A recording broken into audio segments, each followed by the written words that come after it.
Hey YouTube, Kira Qualia here, bringing you all my Beast Deity Cardfight Vanguard standard deck profile for post the Heroic Evolution.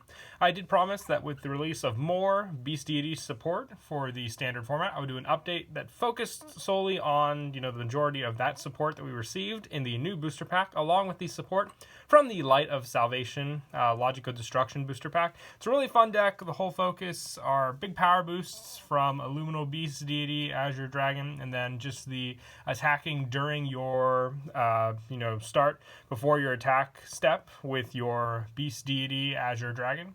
So it's a really powerful deck. I really like the results of it. So let's go ahead and get started with the deck profile. Now, still missing a few cards for the deck, so obviously they'll just be easy replacements that you can use if you have those numbers. But I want to run 4 Beast Deity Azure Dragon, just proxying in 2 Incise Risers until then. But with this card on the Vanguard, when placed, counterblast 1, draw a card, call a card from your hand to rear, and attack your opponent's Vanguard with that unit. If the attack did not hit at the end of that battle, stand that unit. So it's a very strong and pressure-based skill, being able to also restand the unit if it didn't hit, so then you can obviously attack with it during the attack step. And also on the Vanguard, when it attacks, you can counterblast 1 and stand 1 of your rear guard. So even more pressure there, even just like if the attack does hit and it's still rested, you could still restand that unit to use, and you just have the Excel circles to work with as well, since Beast Deity Azure Dragon is an Imaginary Gift Excel unit. So you have the power boosts that you can provide, not needing to boost the unit, obviously, if you call it on the Excel circle. And depending on the type of unit you call, you can just add added benefits also with that card. And I also run 4 of the new Ultra Beast Deity Luminal Dragon. This is basically the old cross-ride version of Beast Deity Azure Dragon. On Vanguard, once per turn, at the end of the battle that your rearguard's attack did not hit, you counterblast 1, stand that unit, and it gets plus 10,000 power until that turn. That unit attacks your opponent's Vanguard. So just another strong and pressured unit. Just for when the attack does not hit, you restand it, give it the power boost that it may need as well for an easy counterblast.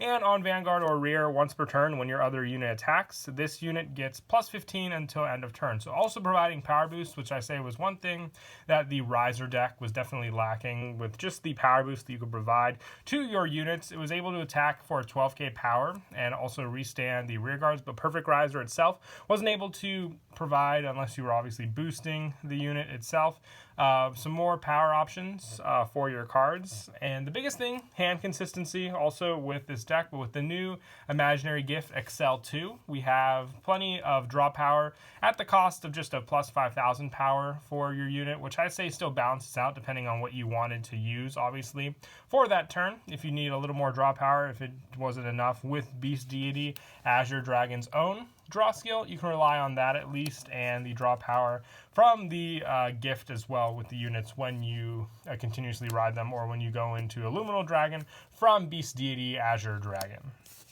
And then to finish off the grade 3s, I also run 2 Savannah Wild. On Vanguard or rear, when placed, you counterblast 1, Soul Blast 2, and retire all of your opponent's rear guards in the same column as this unit. If one or less units were retired, this unit gets plus 15 until end of turn. So I'd say just another good pressure unit, being able to take out a good amount of opponent's rear guards with this card. Not necessarily going to ride it on the Vanguard most of the time, but if I have to, it still has the Imaginary Gift Excel, so I'm not missing out on any of my Excel circles if I do end up having to ride this unit. But like I said, just taking care of columns on my opponent's field, especially when you're going up against a Force deck and they have their columns all set up the way they want.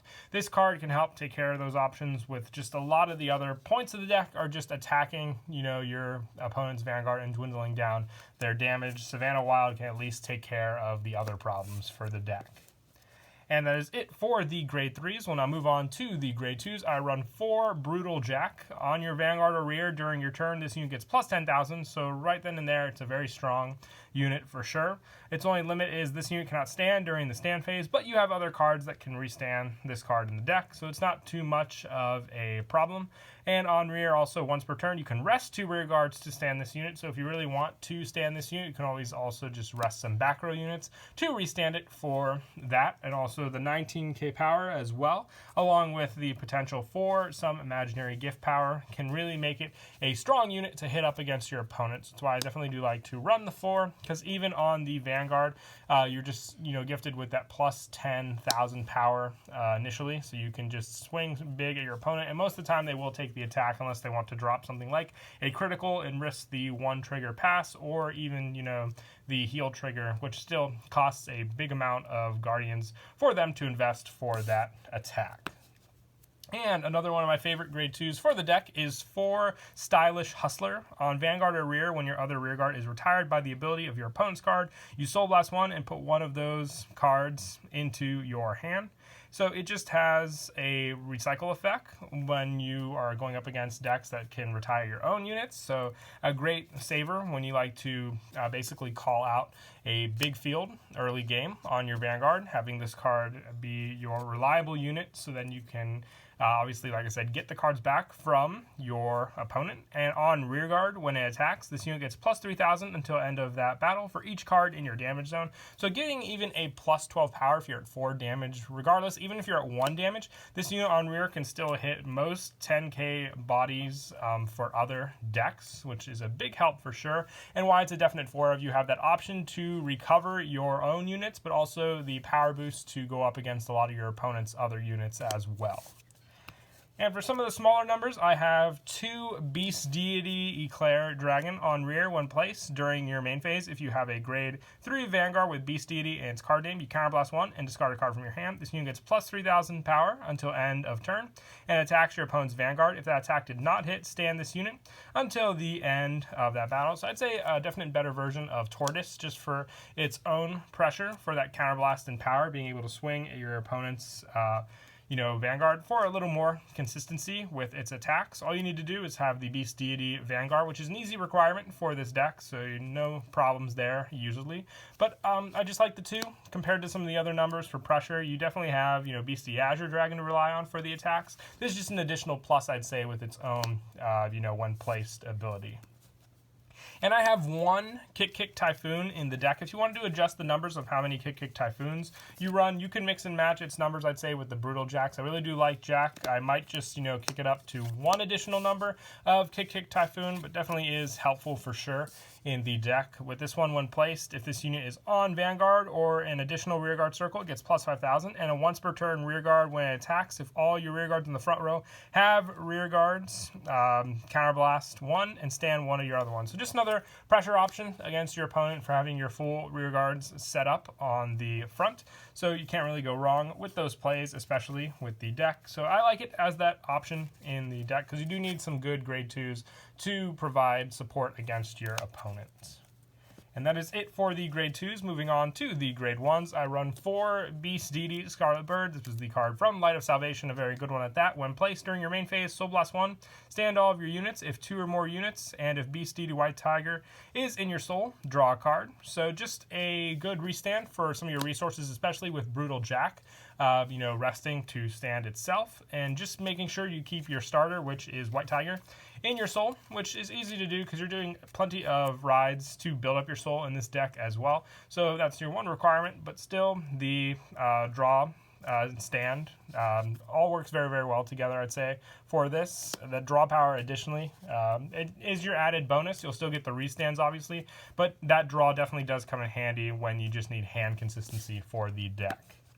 And I also run 4 Drill the Duel. When it boosts, discard a card from your hand, and until the end of that turn, when your opponent would call from his or her hand to guard for that battle, that unit boosted attack, he or she must call 2 or more at the same time. So it takes care of, sentinel problems. It takes care of just the 1-card guards, making your opponent dwindle down their hand for the cost of you also discarding a card for your own plays.